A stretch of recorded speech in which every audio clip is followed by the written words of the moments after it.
Let's get that cleaned up. And there we go. And we are just kind of poking our head out above it. So quite exciting. And it's really wild to see that 0.30 printed on that XRP price right there.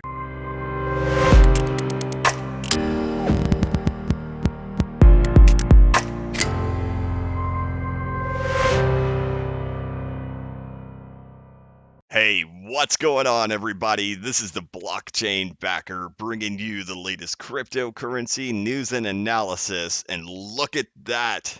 The XRP price chart has 30 cents printed on it. So this is like one of those big milestones that we've all been waiting for a long time. And I'm thrilled that we finally get to look at it and see it. And, I had created two different scenarios that I thought were the most likely. One would be that we would come back down here and touch this region and then come up and work out 30 cents.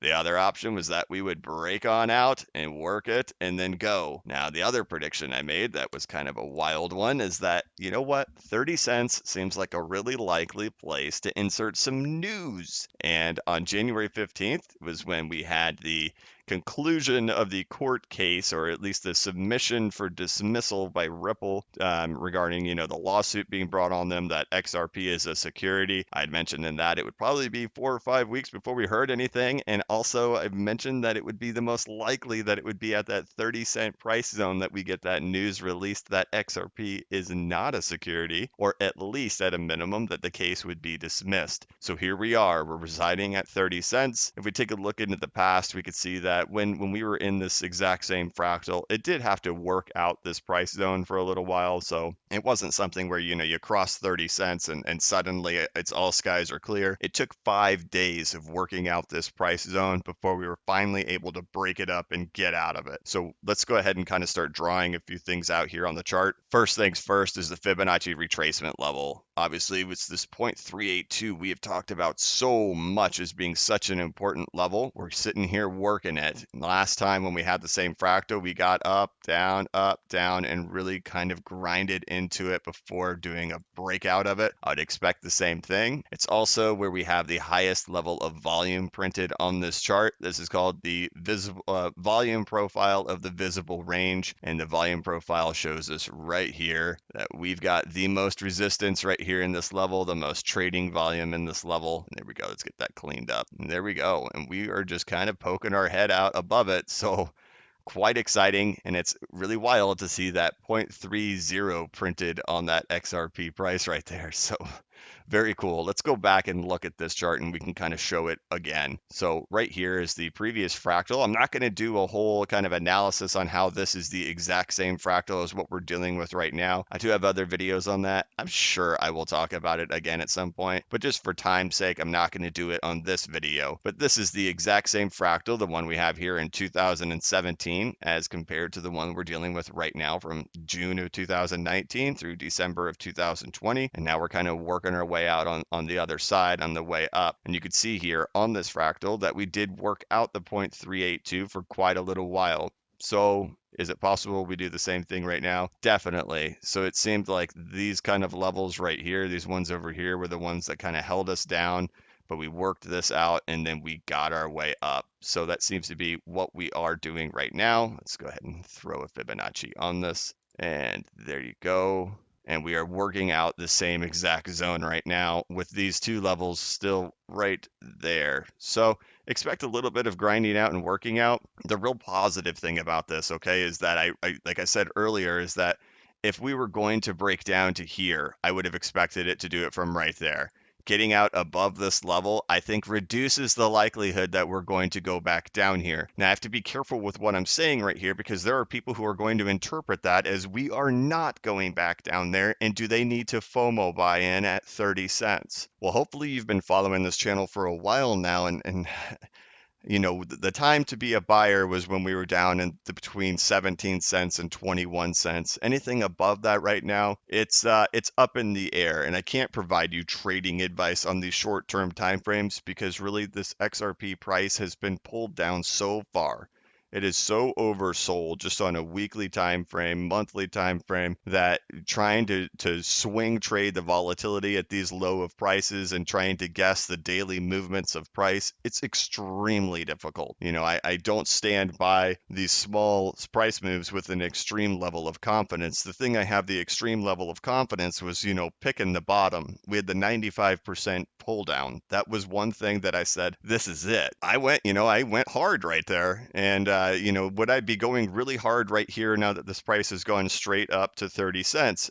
I don't know. It's dangerous, right? But if you have that mentality that you can hold through the volatility for a long time, well, that's up to you. And I'm not a financial advisor. This is not investment advice, and you do what you need to do.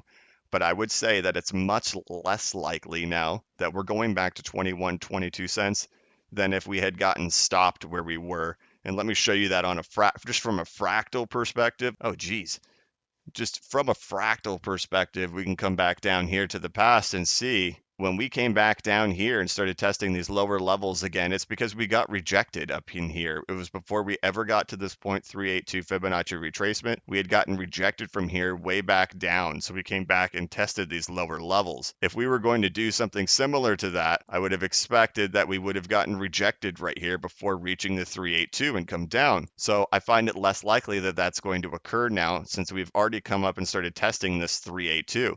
There's no guarantee. The market could totally trick the participants, but I find it a lot less likely that we're going back down there again. One other thing to be very aware of is new traders do love something called the inverse head and shoulder, and I highly advise against it. This is what they call an inverse head and shoulders, and new traders learn this. It's one of those things. It's like the first pattern that you ever learn, and people come up with it in their head because you can just psychologically see it. You see a shoulder over here, you see a head here, and then you say, you know what? There's going to be another shoulder, and then it'll break out and go. But I can tell you from experience, and this is like a key tip right now, if you want to advance as like a chart reader and get beyond being a noob right away, forget about that pattern. Don't stare at it. You will waste so much time and be disappointed so many times by trying to trade in inverse head and shoulders. They print these things, the whole market sees them, and more times than not, they are not inverse head and shoulders. So I wouldn't touch it. I just wouldn't play with the idea that it is one. If it is some type of head and shoulders, it would be more likely that it's actually up here and then going, rather than being one down here. So I would never ever recommend that you are looking at inverse head and shoulders. I would advance your skill set beyond that on chart reading and just ignore an inverse head and shoulders. And anybody who's been doing this for years will tell you the same thing. It's like the first thing you learn, and man, you waste so much time on it. So just move on and forget about it and start learning new things. So that's just kind of like a pro tip right there. Next, the big news. Look at that Bitcoin dominance. Holy moly. It's starting to really go. And man, I looked at this chart a whole lot more than I actually talked about it. And I remember this time very clearly. Now on these charts and on these Fibonacci retracements, I input this 0.702. It was something I discovered back in 2017, that Bitcoin was responding to 0.702 Fibonacci retracements way more than it was on any other type of Fibonacci level. So I figured out, you know what, let me just put it in here, and you can put it just right there. So you double click on the Fibonacci, then you can just enter it in, type in 0.702, hit your check mark, hit OK, and boom, now you have a 0.702. So on this chart, when we were right here, everything was perfectly lining up. I remember when Bitcoin had initially crashed at the beginning of 2018 and it fell down to $10,000 and then it retraced back up to 17,000. The whole market was convinced that we were going to continue climbing again when we were at that 17,000. Everybody was bullish, and I was looking at other charts and other things like Ethereum and Neo and XRP and all of them, and everybody was convinced that that retrace was just the return to normal, just like we see in all bubble pops. and that, things are going to continue, and all that bullishness comes flying in right at that exact moment, right when you get a retrace up to right here at this level, at this 0.702. And the same thing occurred right here in this Bitcoin dominance. Now, enough time has passed that a lot of people have probably forgotten it. But last summer, when Bitcoin was up there knocking on $13,000, $14,000, it had made a pullback and was climbing back up again, trying to fight against it again. This Bitcoin dominance was growing and growing and growing and getting all the way up to above 71%. And, the narrative and the thing that people were preaching all over Twitter was Bitcoin maximalism. People had just given up. It was time to give up. I remember looking at really popular YouTubers saying, I've sold all of my altcoins. I remember just all over Twitter, Bitcoin maximalism was the way to go. And I was thinking to myself, already have been doing this 7.702 Fibonacci retracement level for years at this point, saying, I cannot believe it that the sentiment is doing exactly what it should be doing, where the whole, not the whole market, right? There's a lot of us who didn't, but so much of this market is turning to Bitcoin maximalism as we are approaching this Fibonacci retracement level. And I thought, it's got to be the sign. And I can tell you, at that time, it was really hard to be buying, altcoins. And because the whole world is screaming at you, be a Bitcoin maximalist, be a Bitcoin maximalist. And you're saying to yourself, no, I don't want to be.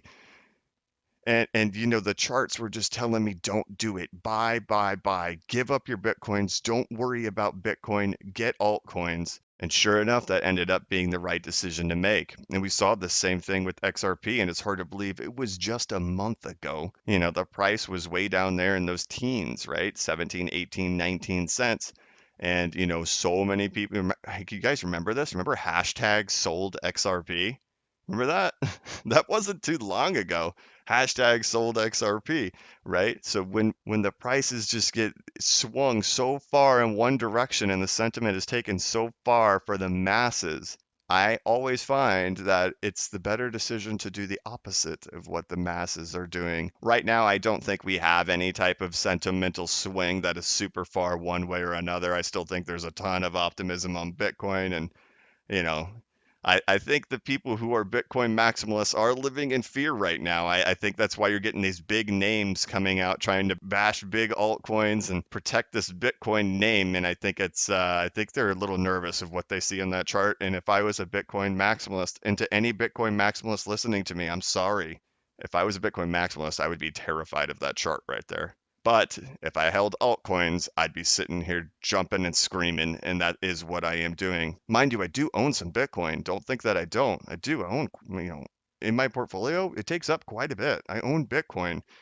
But I see the opportunity in altcoins, and it just doesn't even matter to me if Bitcoin just crashes down to the ground. If the altcoins go on their rampages, it won't even matter. Now, do I think that Bitcoin's going to go crashing into the ground? No, I don't. I think Bitcoin is still going to have a very big bull run. I just think that the altcoins will have a much bigger bull run. And of course, that includes XRP. So let's close this out with one quick little look at XRP again. And let me get a lot of this stuff off this chart here so we can look at just kind of a really short time frame to see what today looks like. Man, it looks like there could be some type of big price action today. I don't know. It's who knows. It's a small time frame to look at it like this on this 15-minute chart, but it sure is exciting. So man, I'm real excited for all of you guys. I'm excited for me. And you know what? If we get some type of big price swing or price breakout, you can bet yourself there will be a second video today. So yeah.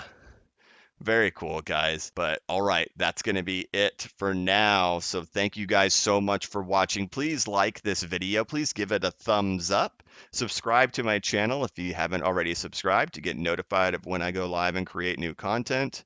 If you would like to support the channel, you can become a member of the channel by hitting that join button right next to subscribe, and you can become a backer of the Blockchain Backer channel. As always, this is not investment advice, and I am not a financial advisor. But if you ever need a pick-me-up or a little bit of reassurance, just remember that the Blockchain Backers got your back. Have a good one.